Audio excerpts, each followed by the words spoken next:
Welcome to lecture number 2 of our summer course on ethics. Today we're going to be discussing the euthyphro from your textbook. So I hope everybody has had a chance to read it. We're going to be discussing it in some detail today.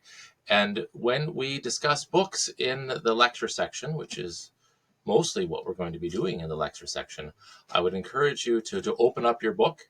We're going to be reading some selected passages from the book. It's best if we can do that together.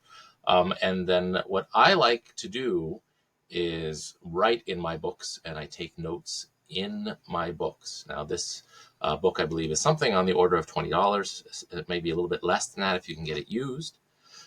So it's not a major investment. It's a lot less than the tuition that you paid to be in this class. So use this book as a tool. Don't be afraid to write in here. When we get to the point in the class where we're taking our exams, they're all going to be open note, open book exams. So use your book. The book really is where we're going to be interacting with the thinkers that we're studying in this class. It's where the new knowledge that we're going to be gaining is primarily going to be coming from. Right? You're going to be learning directly from Plato, and you're going to be learning directly from Aristotle and Epicurus and Epictetus and Immanuel Kant. And I am just facilitating that process, right? So I'm the guide. I'm here to help you along the way. But really the knowledge is coming from these great historical thinkers. One of the wonderful things about the written word is it gives us the opportunity to interact with the minds of those people who lived long ago, the minds of people, who had really important ideas. And one of the functions of the university, right, is to take those great ancient and sometimes less ancient, but older, these thinkers that we don't have direct access to in our lives. These aren't people that we know. They're not people that we see, as we go through our day. They're not people we see in the cafe or in the hallways or in our communities. But these are people who have very important things to say to us, and it's through the written word, mediated by an instructor, that we get to have contact with these very real people and these very real ideas from the past that really have effects on our lives today. So if you looked at the syllabus and if you looked at the page on Unit 1, I didn't just assign the euthyphro, right, because I told you to start reading on page 3, right? And so page 3 has information. There's a very, very short little introductory essay there on Plato that gives some important context. And these are things that we want to look at as we read. So this textbook that we have has more than one text in it by Plato. It's got the Euthyphro, the Credo, and then Book 2 of the Republic. We're going to be talking about the Euthyphro today. We're going to be talking about the Credo later in our class, kind of towards the end of the class. We're going to be talking about that one. We're not going to touch on the Republic. But the introduction is going to tell us a little bit about Plato himself, right? So we see here on page 3 that he was born in Athens in 469 BC, right? And it tells us something about Socrates. So it wasn't Plato who was born in Athens. It was Socrates who was born in Athens. Socrates, it says, revolutionized thinking to such a degree that most scholars regard him and the dialectical method he developed as the starting point for Western philosophy. Right? So Socrates isn't the first philosopher, and perhaps we should back up a little bit. So I started off talking about Plato, and I went right away to talking about Socrates. Socrates is the major figure of the dialogue. So we need to talk a little bit first, I think, about the relationship between these two thinkers. Socrates didn't write anything down, and Plato wrote a lot of things down. Plato wrote dialogues. He wrote conversations, and these conversations, at least initially, we think, were more or less faithful reports of actual conversations that had happened. So actual conversations that Socrates had with people in his community. Plato was a student of Socrates, and he knew Socrates well. There are a couple of the dialogues where Plato appears specifically, not in any of the ones that we're going to be reading for this class. But then as Plato developed as a thinker, in the middle dialogues and in the later dialogues, scholars think that we have more of Plato speaking through the mouth of Socrates than Plato giving a report about what Socrates had said.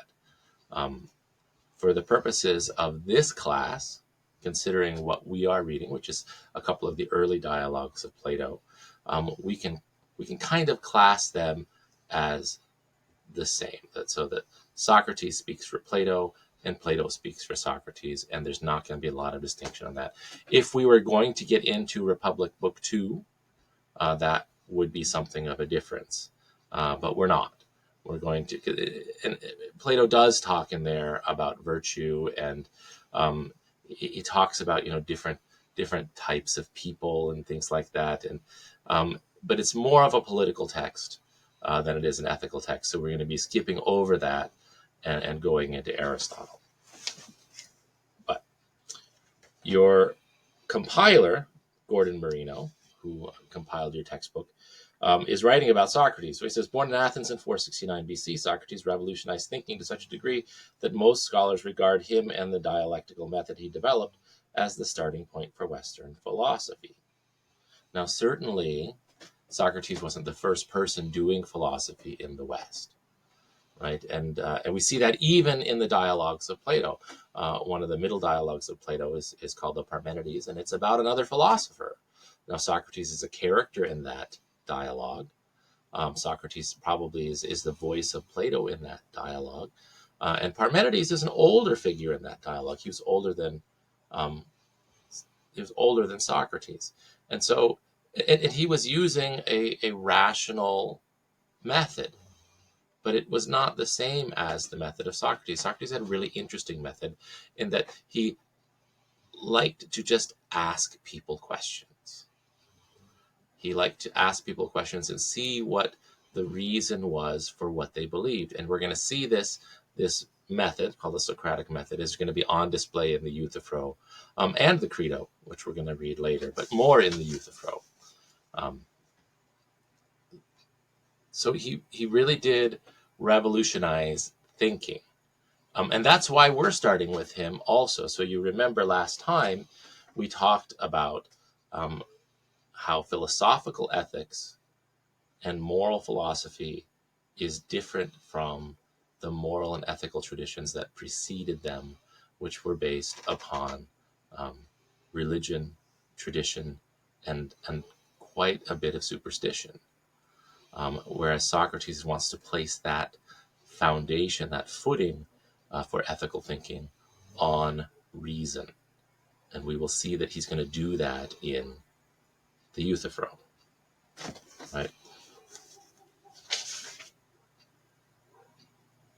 So Socrates had been a stonemason, but that's not what he's famous for. What he's famous for is talking to people in the public square of Athens. Athens is a city that at the time had a lot of public spaces. And it's probably important to mention here that just because they were public spaces didn't mean that everybody was welcome there. What it meant was that these were spaces where the people, the members of the citizen class, and again, these were exclusively men, and normally slave-owning men, they could gather to discuss the business of the day. And that's where Socrates would think, right? Your compiler of your anthology here, Gordon Marino, tells us here on page 4, he says, in a way, Socrates had nothing to teach but method. After all, he claimed only one piece of knowledge, namely that he knew that he did not know anything. But paradoxically enough, it was on the basis of this self-awareness that the oracle at Delphi judged him to be the wisest person in the world. So there's even a little bit of pagan religious mysticism that comes in with the oracle at Delphi. And that's kind of an interesting story itself. So we're gonna set this aside for a second, set the book aside, because I would imagine that you don't know much about the oracle at Delphi. Well, Delphi was a city in ancient Greek, and there was an oracle there. So there was a person who would tell the future, and this person was a priestess. This person was a priestess, and people would go see her, and they would get the future told to him. So there's a character based upon the oracle at Delphi in the movie The Matrix, the one that stars Keanu Reeves, where he kind of goes into the computer and all of that. I'm sure that some of you have seen it, maybe not all of you. It's a violent movie, but it's probably one we're seeing. Anyway, so there's a person and a character in there, and she's called the Oracle, and she's based upon this Greek oracle, and it was this office that this priestess would serve. And what happened was that there was this cave. So the temple that she served in was constructed in a cave or out of a cave, and she sat in this cave near these cracks and it was part of a volcano. The mountains in Greece are volcanic. That's why they're there. Right. And we talked last time about superstition, and there's a lot of superstitious practices that arose in the ancient world, and even not in the ancient world, but in the Christian world later, that was kind of built around the tragedies that happen as a result of volcanic activity and earthquakes and things like that. But anyway, so this priestess would sit in this chair in this cave where there were these fissures, and these toxic gases would come up from the volcano. And she would breathe those toxic gases, and they would have this kind of like psychedelic effect on her. And she would then utter these prophecies, utter these truths. And the oracle at Delphi, right, shows up in a lot of Greek stories, including the story of Socrates. So now you know who that is, right? And it's interesting that she should show up in the story about Socrates, because the life of Socrates itself is the transition between this superstitious pagan existence into an existence that's based more on reason. So you should know who that is, right? So after spending a couple of pages or a page or so talking about Socrates, he gets into Plato, right? And this is on page 4. It says Plato, who was born 428, 427 BC and died in 347 BC, was one of Socrates' informal students. Informal because, unlike the sophists, so that's somebody else we should talk about. So at the time that Socrates was teaching, there were these kind of itinerant educators, these tutors, these men who set up schools in rhetoric. And why did they set up schools in rhetoric? Well, because in Athens and the other city-states of Greece, where they were democracies, right?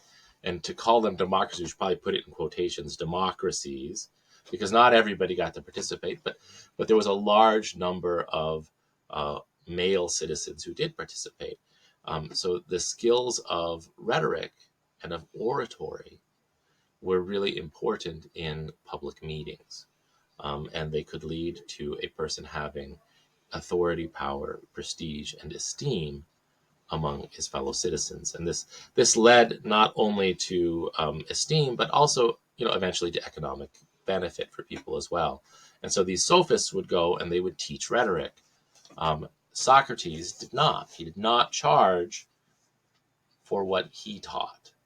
And he really prided himself on not teaching the tools of persuasion, which is what the sophists taught, but on focusing on methods that could get you to real truth. So that is a difference, right? And so we read there on page 4, informal because, unlike the sophists, Socrates accepted no fees and did not profess anything, right? Plato is not our only source for the life of Socrates. And Marino continues on page 4 to discuss another one of those. He says, as Aristophanes' brilliant play, The Clouds, reveals, so Aristophanes was a comic playwright in Athens around the same time.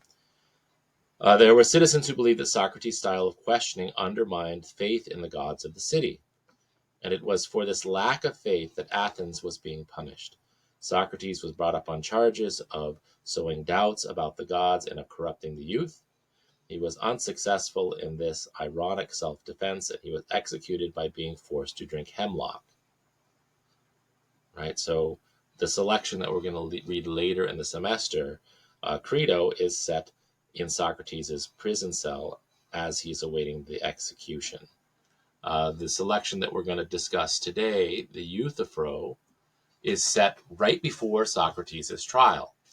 Right? So if we turn to page 6, where we have the start of the euthyphro, we see that the scene is the porch of the king Archon, right? The porch of the king Archon. And that's where this whole dialogue takes place, is on this porch, where people are going to be going into this public building. And this public building was the court. And Socrates was being brought up on the charges that we talked about, the charges that would eventually lead to his execution, of charges of corrupting the youth, of teaching young people things that offended the old gods. And so that's where our scene begins, is that Socrates is on his way, and he's going to meet the young man, Euthyphro. Right? And so that's where it starts. Euthyphro begins, he's got the first line. Why have you left the Lyceum, Socrates? And what are you doing in the porch of King Archon? Surely you cannot be engaged in an action before the king as I am. And Socrates answers, no, not in an action, Euthyphro. Impeachment is the word which the Athenians use. And Euthyphro responds, what? I suppose that someone has been prosecuting you, for I cannot believe that you are the prosecutor of another. Right? And so what he's finding out here is that Socrates is being prosecuted. Right? Socrates is being prosecuted. And Euthyphro, who is really an overconfident young man, Euthyphro is coming to the court to bring a prosecution. Socrates is coming to the court to defend himself. Euthyphro is coming to the court to bring a prosecution. Right?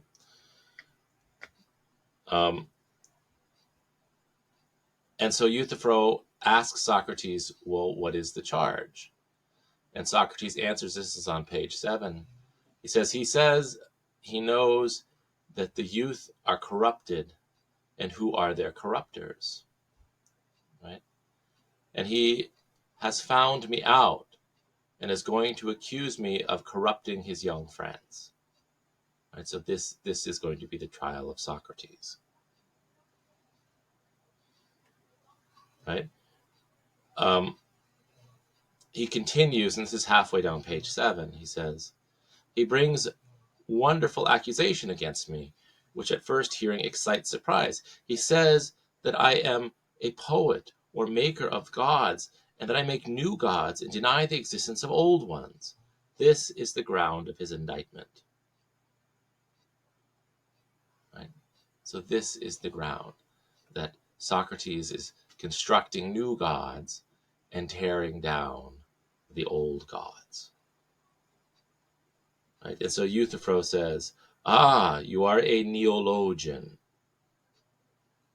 Right? And so that's why Socrates is here.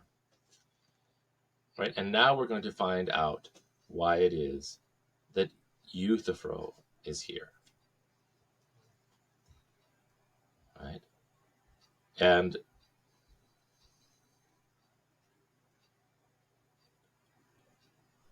we're going to find this out on page 8.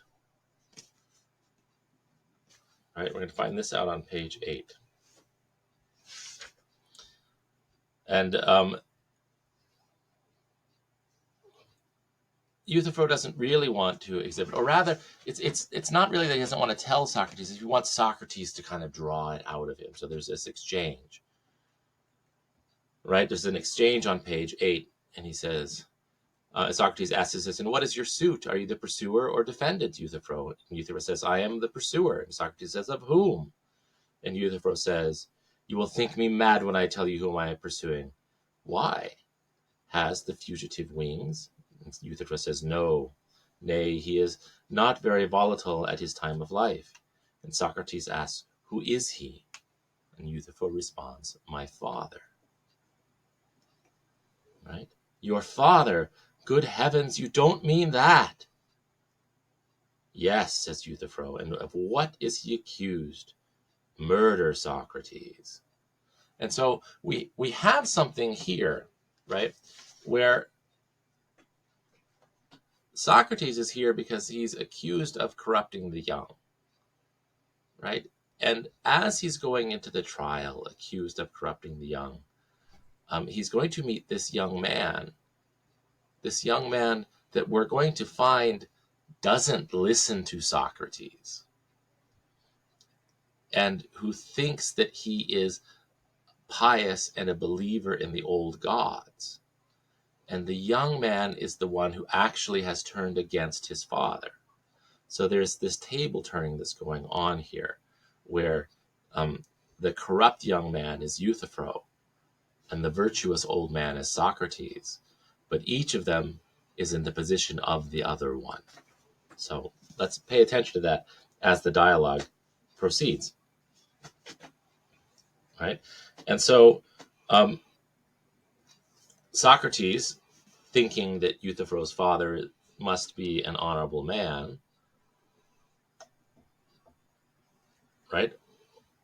Or rather thinking that Euthyphro must be an honorable man, says that I suppose the man your father murdered was one of your relatives. If he had been a stranger, you would never have thought of prosecuting him. And Euthyphro says, I am amused, Socrates, that you're making a distinction between the one who is a relation and one who is not a relation. For surely the pollution is the same in either case. Right? If you knowingly associate with the murderer, then you ought to clear yourself by proceeding against him. The real question is whether the murdered man has been justly slain. If justly, then your duty is to let the matter alone. But if unjustly, even if the murderer is under the same roof with you and eats at the same table, proceed against him. Right? And so Euthyphro is making this show of treating everybody equally, of being the reasonable man, of being the rational one. And he's doing this to Socrates. Right? And what we're going to see is that it's not going to work out very well for him. Socrates is going to show him that he's not the reasonable man that he thinks he is. Excuse me. Right, and so Euthyphro tells the story of what went on, right? And this is on page 9. And this is not central to the argument of the dialogue, but it's important for background, right? He says, now the man who was dead was a poor dependent of mine who worked for us as a field laborer at Naxos.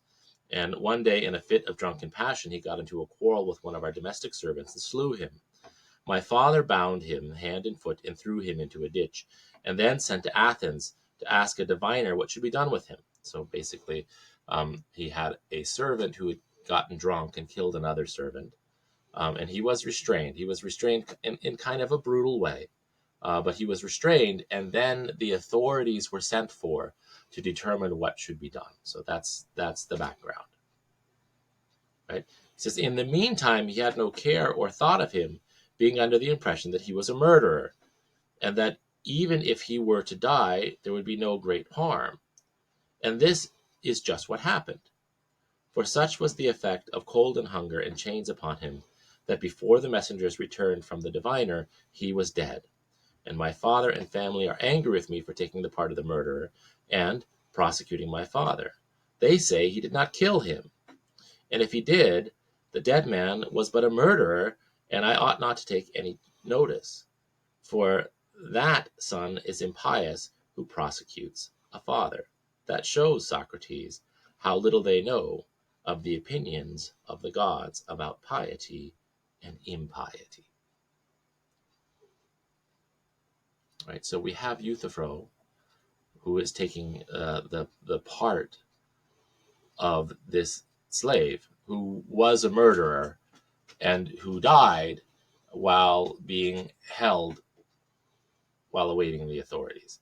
Now, when we look at this, according to the modern standards of justice, right, this murderous slave was not treated well, right?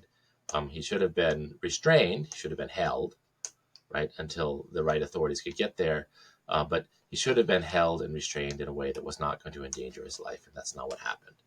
But this really isn't relevant to the argument, right? This is just the background, because what the argument is going to be about is his last sentence, right? That his father and his relatives are now accusing Euthyphro of being impious. They say that a son is impious who prosecutes a father. And he says, that shows, Socrates, how little they know of the opinions of the gods about piety and impiety. Now, piety and impiety, they're not words that we use in our everyday lives anymore very much. But what piety is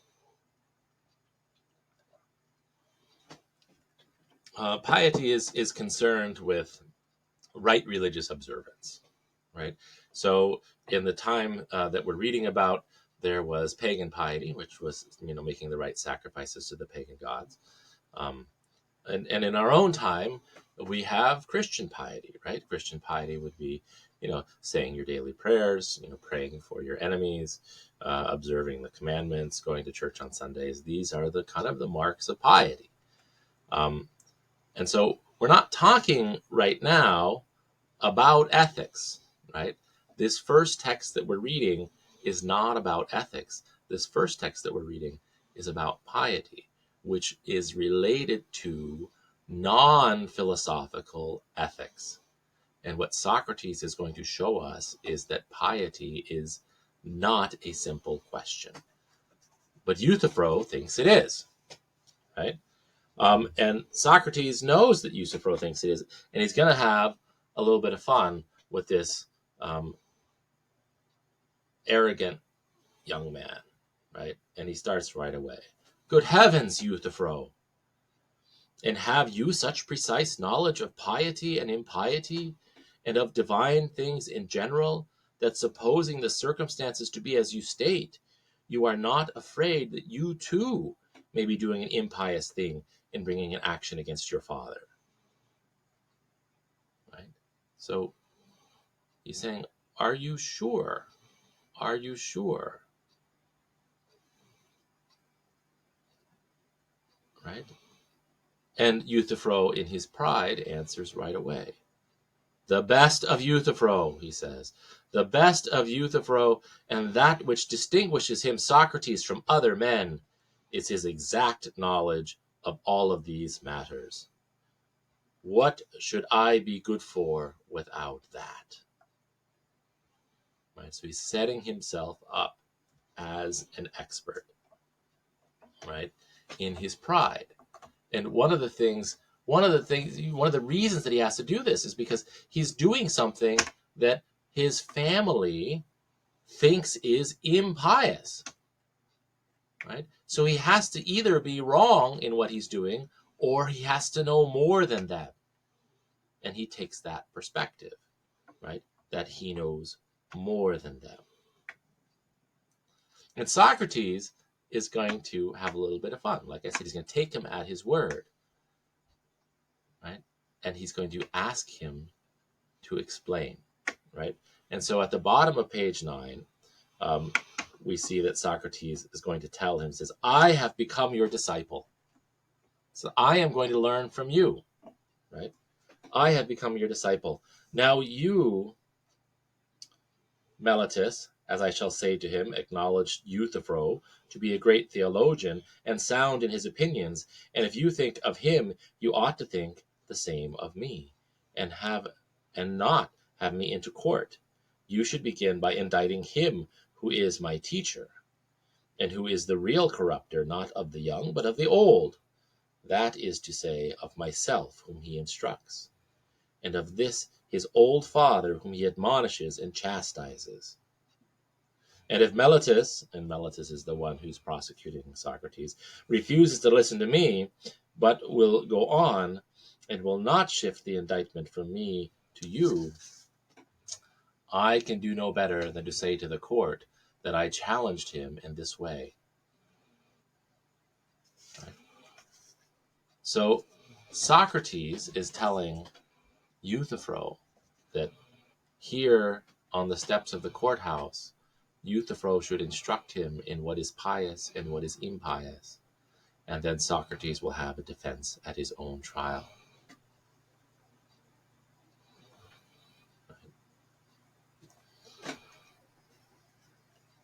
So on page 10, Socrates says, "And therefore I adjure you to tell me the nature of piety and impiety, which you said that you knew so well, and of murder, and of the rest of them. What are they? Is not piety in every action always the same? And impiety, again, is that not always the opposite of piety, and also the same with itself, having as impiety one notion which includes whatever is impious?" Right? So he is flattering Euthyphro, and he's going to engage this question. Right? He's going to ask for Euthyphro's instruction. But contained with that request really are the most important words of this whole dialogue, right? Where Socrates says, "Is not piety in every action always the same?" Right? Is not what is pious always and everywhere pious, he's asking. Right? And impiety, again, is it not always the opposite of piety, and always the same with itself, having as impiety one notion which includes whatever is impious? Right? And so this is what Socrates starts with. We should expect, and this is where he makes the shift. He's going to shift from superstition to reason, and it's right here that what is pious should always and everywhere be pious, and what is impious should always and everywhere be impious. That these two categories should exclude one another, and they should be the same regardless of particular circumstances. Right? He's asking us to shift our thinking to that of rationality, to that of logic and of reason. And Euthyphro is going to agree with him. But he's going to agree with him not quite understanding what it is that he has agreed with. Right? Because Euthyphro says, "To be sure, Socrates." Yep. Sounds right to me. That's what he says right away. But that's not where he's going to go. Because, well, we'll see. We'll see where he goes. He's going to go to something that's going to contradict with that statement, right? Because Euthyphro says immediately, his piety is doing as I am doing. That is to say, prosecuting anyone who is guilty of murder, sacrilege, or any other similar crime, whether he be your father or mother or some other person. That makes no difference. And not prosecuting them as impiety. And please to consider, Socrates, what a notable proof I will give you of the truth of what I am saying, which I have already given to others. Of the truth, I mean, of the principle that the impious, whomever he may be, ought not to go unpunished. For do not men regard Zeus as the best and most righteous of the gods? And even they admit that he bound his father Cronos because he wickedly devoured his sons, and that he too had punished his own father Uranus for a similar reason in a nameless manner. And yet, when I proceed against my father, they are angry with me. This is their inconsistent way of talking when the gods are concerned and when I am concerned. So what do we have? Well, first of all, Euthyphro is defending himself, right? He says, I'm proceeding against my father because he committed an injustice. This is the pious thing. If you want proof of that, let's look at Zeus, right? Zeus is the most powerful and the best and the greatest of the gods. And what did we see that he did? Well, he proceeded against his own father Cronus, because Cronus had devoured his own children. Right. So if you're familiar, these details are all in a poem called the Theogony by Hesiod. If you want to look at it, this history of Zeus and Cronus and the children, and Zeus was hidden and all that. But the same thing had happened with Cronus, right? So Cronus's father was Uranus, the heavens, right?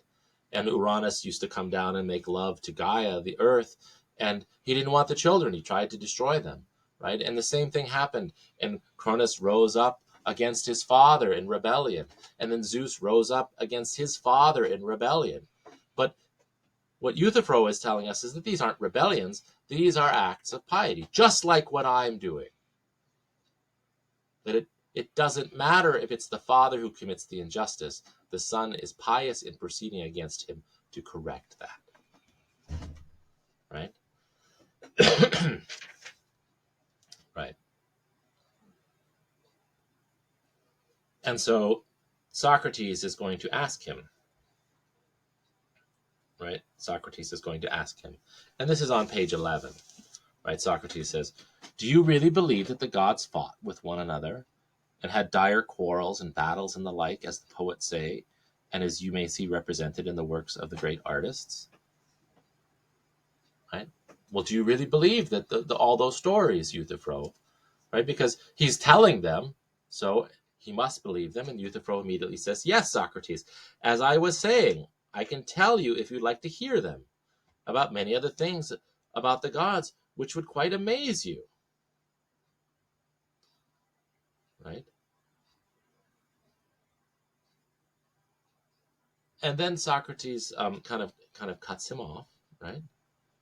And he says, remember. So Socrates is now rebutting this first argument that Euthyphro gave, right? You can't just point to one or two examples and define the thing, right? Because that's not enough, right? Socrates is saying, remember, I did not ask you to give me one or two or three examples of piety, but to explain the general idea which makes all pious things pious. Do you not recollect that there was one idea which made the impious impious and the pious pious? So Socrates is going back to his first point, right? Back to his first point. We need to think about this with rationality, right? And Euthyphro says, I remember, yes.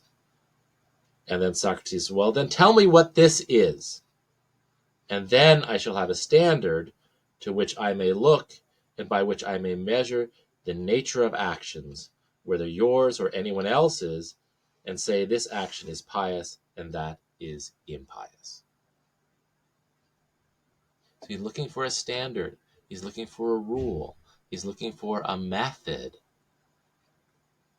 that reason can tell him when piety is present or when piety is absent. Right? Because what's pious should always be pious, and what's impious should always be impious. And if you're perceptive, right, you're going to see that already Socrates knows that Euthyphro isn't getting it. Because what did he talk about first? He immediately went to when the gods are going to disagree with one another. He immediately went not to unity, but to diversity, right? And Euthyphro hasn't noticed yet. So he's gonna give an answer that's not going to be as helpful. Because when Socrates asks again for him to clarify, he gives an answer then, and this is kind of towards the bottom of page 11, right? He tries again. Euthyphro says, piety then is that which is dear to the gods, and impiety is that which is not dear to them. Right? So this is some kind of an answer. Piety is that which is dear to the gods, and impiety is that which is not dear to them. Right? Socrates likes this answer better, right? Because this answer kind of speaks more to universals and is not the same kind of answer that Euthyphro gave before, right? And Socrates says, very good, Euthyphro, you have now given me just the sort of answer I wanted, but whether it is true or not, I cannot yet tell, although I make no doubt that you will prove the truth of your words, right? It's flattering. He's flattering the arrogant Euthyphro, right? Now, um,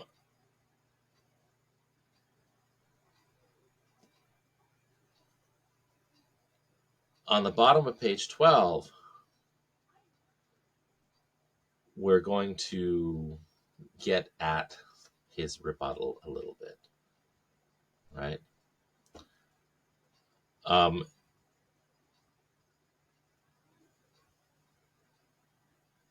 he says, I will suggest, and this is kind of 2/3 of the way down page 12. He says, I will suggest that this happens when matters of difference are the just and the unjust, the good and evil, the honorable and dishonorable, and not that these are points about which, when differing and unable to satisfactorily decide our differences, we quarrel, when we do quarrel, just as you and I and all men experience, right? So he's talking about people who quarrel. And quarrels come from different ideas about the just and the unjust, the good and the evil, the honorable and the dishonorable, right?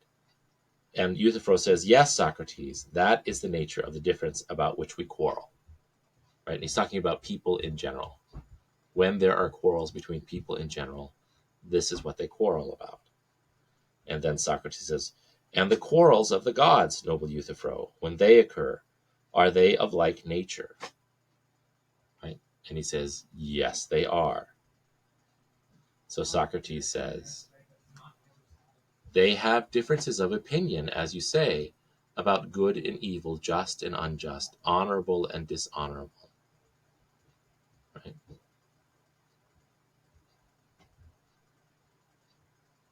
There would have been no quarrels among them if there had been no such differences, would there now?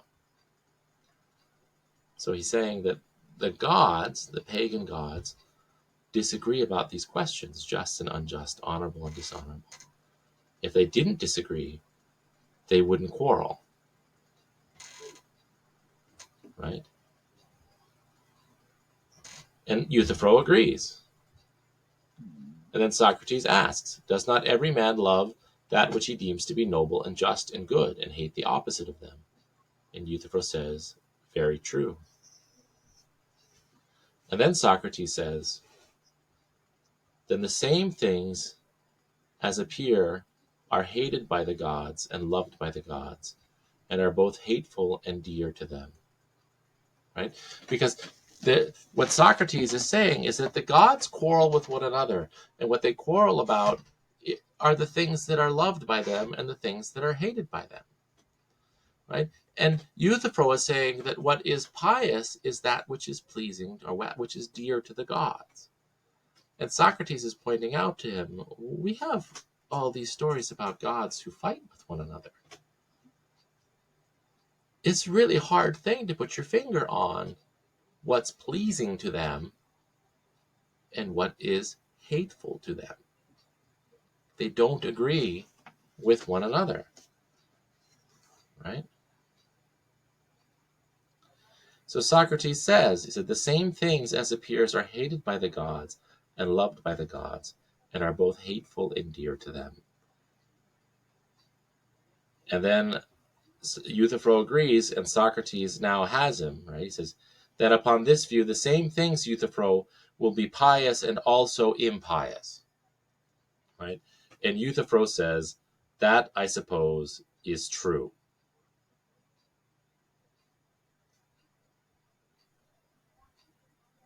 Right? That, I suppose, is true. And that is a problem. And Socrates points it out. He says, for I certainly did not ask what was that which is at once pious and impious, and that which is loved by the gods appears also to be hated by them. And therefore, Euthyphro, in thus chastising your father, you may very likely be doing what is agreeable to Zeus, but disagreeable to Cronus or Uranus, and what is acceptable to Hephaestus, but unacceptable to Hera. and there may be other gods who have similar or differences of opinions. Right? So what is he saying? He's saying, well, at the very beginning, you said that which is pious is always pious, and that which is impious is always impious. And here you've tried to explain it to me, and your first attempt at explaining it failed. And then your second attempt at explaining it also seems to have failed, right? That your answer of what's pious is pleasing to the gods already isn't working. So where does he go from here?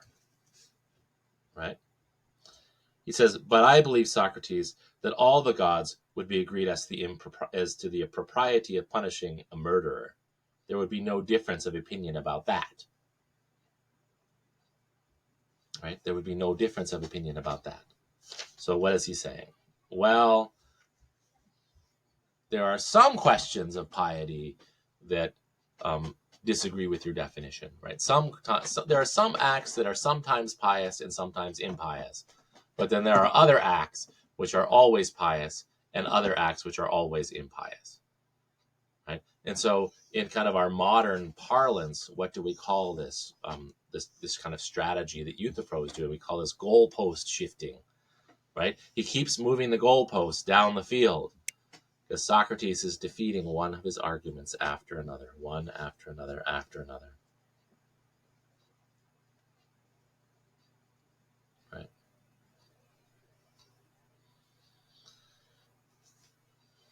But Socrates is not going to let him get away with that. He says, but you actually already said, right, that it applies not only to men, but to the gods, that if they dispute at all, they dispute about some act which is called in question, and which some affirm to be just and others to be unjust. Is that not true? Right? So I think what Socrates is thinking here is that the men in Euthyphro's life, right, his father and his relatives, are disputing about whether or not what Euthyphro himself is doing is just or unjust. Right? That's the cause of their quarrel. Socrates' expectation is that the gods would have that same quarrel about that same question. Right?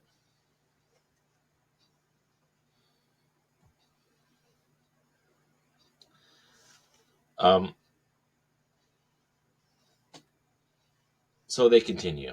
And then at the bottom of at the top of page 15, Socrates is going to amend the definition. He says, I will amend the definition so far as to say that what all the gods hate is impious, and what they love is pious or holy, and that what some of them love and others hate is both or neither.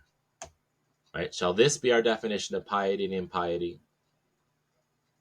Right? So he's going to test it. He's going to go ahead and test this. It's kind of like the third try for Euthyphro. And Euthyphro says there on page 15, he says, yes, I should say that what all the gods love is pious and holy, and the opposite, which they all hate, is impious.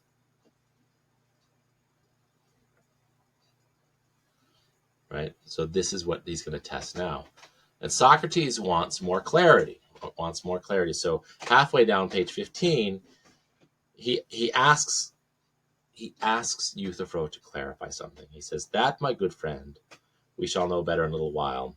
The point which I should first wish to understand is whether the pious or the holy is beloved by the gods because it is holy, or holy because it is beloved by the gods. Right? Is something pious because it is loved by the gods, or is something loved by the gods because it is pious? These are two very different things. They sound similar, and Euthyphro is going to have a struggle with that. He said they sound similar. He says, I don't understand what you're saying, Socrates. Right? And Socrates says, well, let me explain. He says, we speak of carrying and we speak of being carried, of leading and of being led, of seeing and of being seen. And here is a difference, the nature of which you understand. And Euthyphro says, yes, I think I understand. And it is not that which is beloved, it is not that which is beloved distinct from that which loves. Yes, that which is beloved is distinct from that which loves.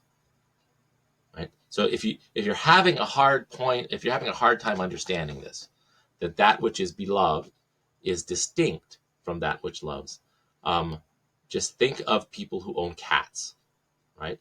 So there's a lot of cat owners out there, right? And the cat owners all love their cats, right? But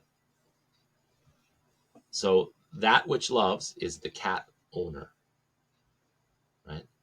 And that which is beloved is the cat. And we all know the cats don't care. That you can love your cat all day long and your cat's not going to care about you. There's a distinction. There's that which loves and that which is beloved. Right? So if you're having a hard time, think on that, right? And Socrates says, well, now tell me, is that which is carried in this state of carrying, or is it carried for some other reason? Right?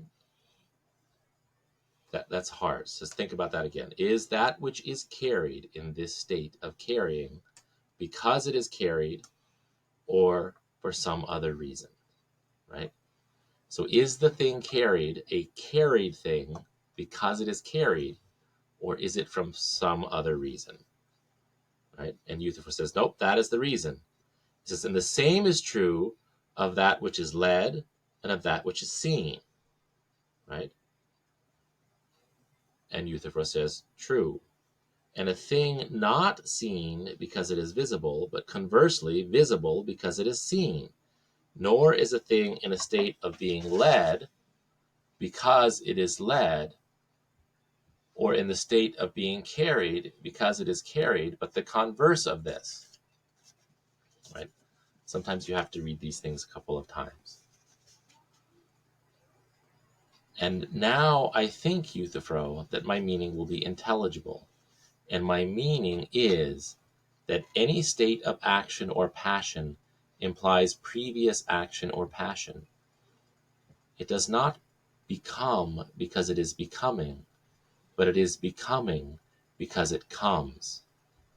Neither does it suffer because it is in a state of suffering, but it is in a state of suffering because it suffers. Do you admit that? Right? And then he says, yes. And Socrates says, is not that which is loved in some state either of becoming or suffering? And Euthyphro says, yes. And Socrates says, and the same holds as in previous instances, and the state of being loved follows the act of being loved, and not the act, the state. Right? The state of being loved follows the act of being loved, and not the act, the state. And Euthyphro says that is certain. And Socrates now wants to connect this back to what they were talking about.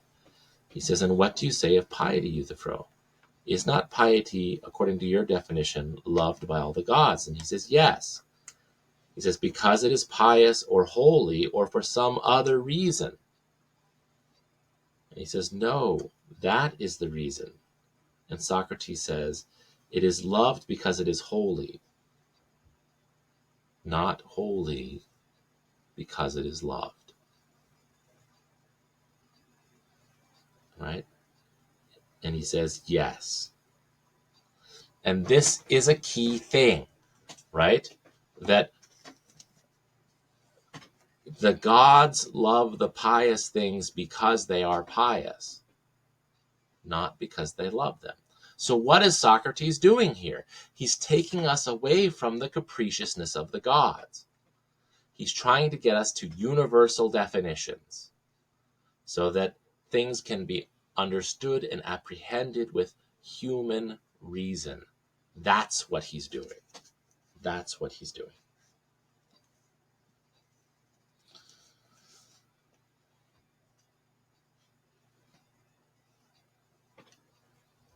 And kind of towards the bottom of page 16, Socrates comes to his conclusion. He says, I mean to say that the holy has been acknowledged by us to be loved of God because it is holy, not to be holy because it is loved. And he says, yes. Right? And then Socrates says, but that which is dear to the gods is dear to them because it is loved by them, not loved by them because it is dear to them.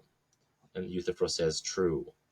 And Socrates clarifies, but friend Euthyphro, if that which is holy is the same as that which is dear to God, and that which is holy is loved as being holy, then that which is dear to God would have been loved as being dear to God. But if that which is dear to God is dear to him because loved by him, then that which is holy would have been holy because loved by him. But now you see that the reverse is the case, and that they are quite different from one another. For one of them is a kind to be loved because it is loved, and the other is loved because it is of a kind to be loved. Right? Thus you appear to me, Euthyphro, when I ask you what is the essence of holiness, to offer an attribute only and not the essence, the attribute of being loved by all the gods. But you still refuse to explain to me the nature of piety. And therefore, if you please, I will not ask you to hide your treasure, but to tell me once more what piety or holiness really is, whether dear to the gods or not, for that is a matter about which we will not quarrel. And what is impiety? Right? So all of this, and Euthyphro has nothing to say. He says, I really do not know, Socrates, how to say what I mean.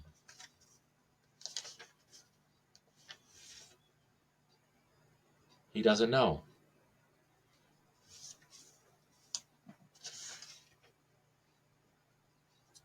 We're going to skip forward a few pages, right? And on page 21, Euthyphro is going to try again. This is his fourth try. Right? This is about halfway down the page. He says, let me simply say that piety is learning how to please the gods in word and deed by prayers and sacrifices. This is piety, which is the salvation of families and states, just as the impious, which is unpleasing to the gods, is their ruin and destruction. Right? So this is his fourth try. And then Socrates says, do you mean that piety, right, is, and this is on the same page, do you mean to say that they are a sort of science of praying and sacrificing? Right? And Euthyphro says, yes, I do. He says, and sacrificing is giving to the gods, and prayer is asking of the gods. Yes, Socrates. And upon this view, then, piety is the science of asking and giving. Right? So he's trying something different now. Piety is the science of asking and giving. And he says, you understand me capitally, Socrates. Capitally.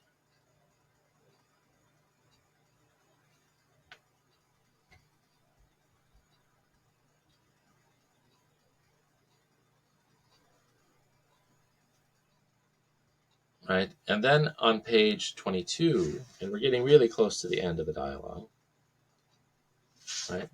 Socrates says, and the right way of giving is to give them in return what they want of us. There would be no meaning in an art which gives to anyone that which he does not want. Right? So this is the art. The art is giving to the gods what they want, because there would be no meaning to an art where we were giving to the gods what they didn't want.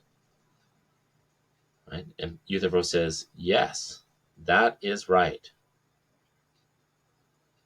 That is right. And then Socrates asks him, this is halfway down the page, he says, Euthyphro, what sort of gifts do we confer upon the gods? Right? And Euthyphro says, what should we confer upon them but tributes of honor? And I was just now saying, what is pleasing to them? And then Socrates says, piety then is pleasing to the gods, but not beneficial or dear to them. Right?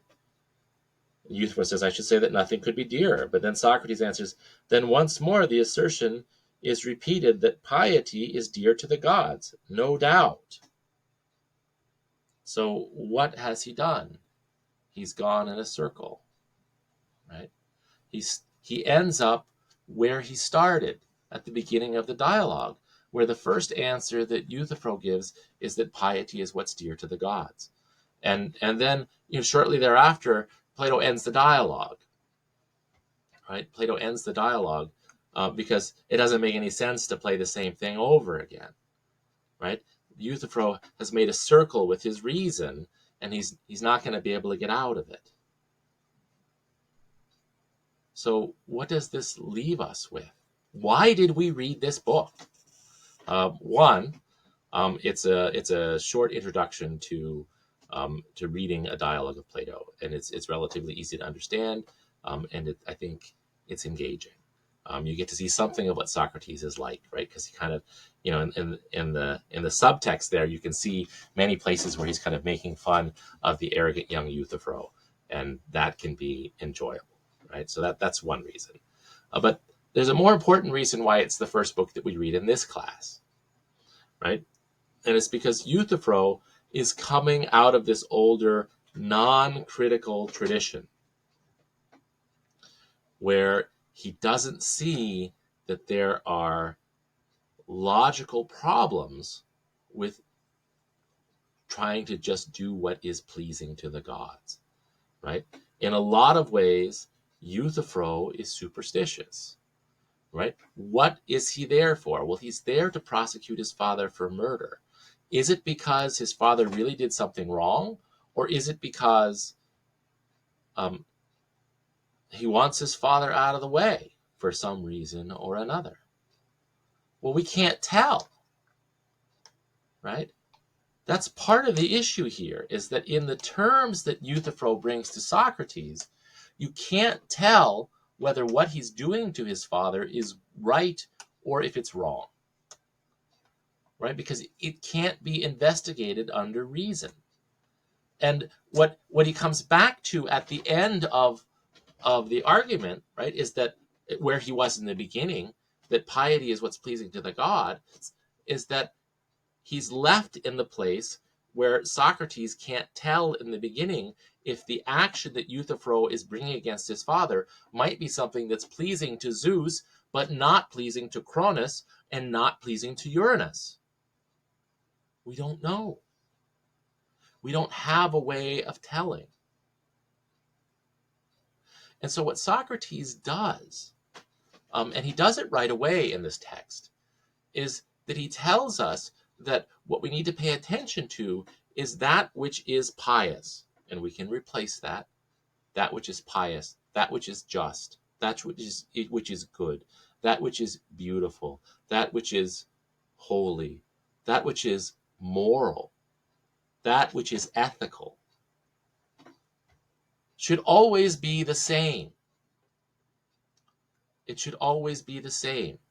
That there should be some sort of parallelism, at the very least, between good actions, so that we can recognize that the good that Jimmy is doing is the same kind of thing as the good that Susie is doing.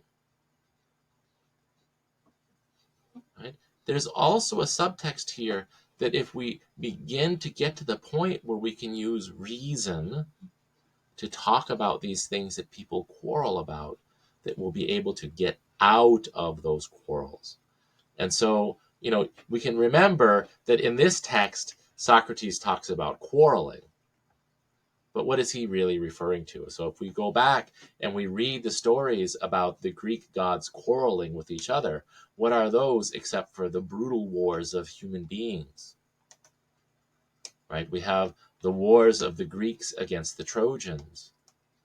And we have, the great conflicts. And if we can use different tools besides superstitious tradition, and that was what we had in Greece, if we can use different tools, then we can avoid some of those quarrels. Then we can avoid some of that strife, because we'll be able to use our reason and see and line up the like situations with one another, so that those things that are good will appear like good things, and those things that are not good will appear like things that are not good, so that we can agree, that we're not stuck guessing about the pieties and the impieties of the gods anymore. And so why we read this book is because in this, Socrates and Plato then are shifting the ground. They're shifting the ground away from a received tradition. And this is a received tradition that is particularly malleable to the will of the individual. Right? They can use it how they want because there are so many. Right? If Zeus disagrees with you, you can talk to his wife Hera, or his daughter Athena, or his father Cronus, or his grandmother Gaia, or his grandfather Uranus, or his brother Poseidon, or his other brother Hades, or Venus, who came from the foam of the sea. You'll always find one. You'll always find one who agrees that whatever it is that you want is the just and the holy thing.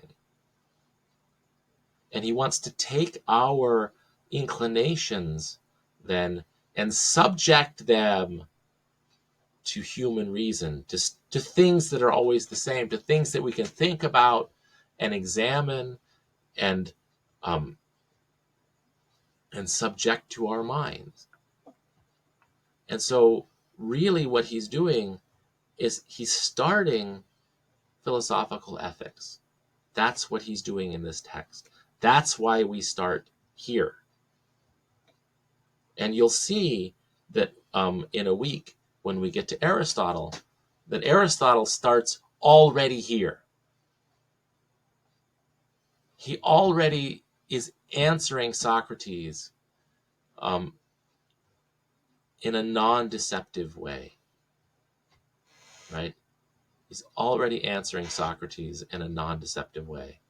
And he's already placing virtuous behavior in a rational universe, in a universe that doesn't have any kind of superstition in it, in a universe that is not chaotic, in a universe that is not the result of fathers and sons and mothers and sisters and brothers and spouses fighting against one another, right? This is the universe of paganism, the one that's continually filled with strife, the one where the good thing might be impossible.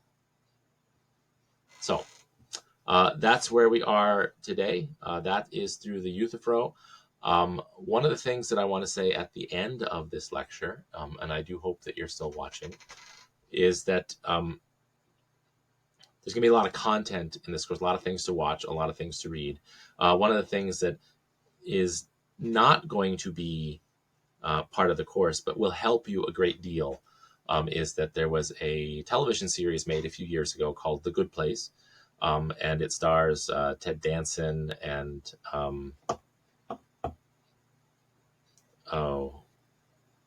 I can't remember her name. but it's famous people. It's done by NBC. Anyway, it's available on Netflix. I would encourage you to watch that series, if you haven't already, in conjunction with this course.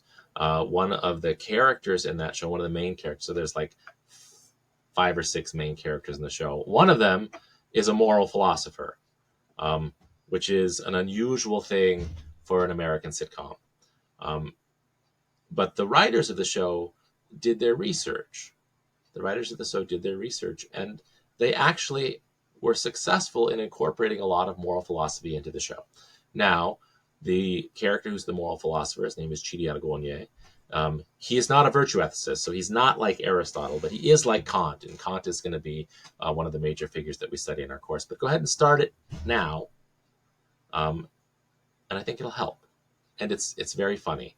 And I say this to all of my classes, and very few people ever watch the show, but the ones who do have said that it really is a benefit, that it really does make the material more understandable and relevant and real. So there's that. The other thing that I want to say briefly is that there are 2 quizzes this week. The quizzes are there as modules.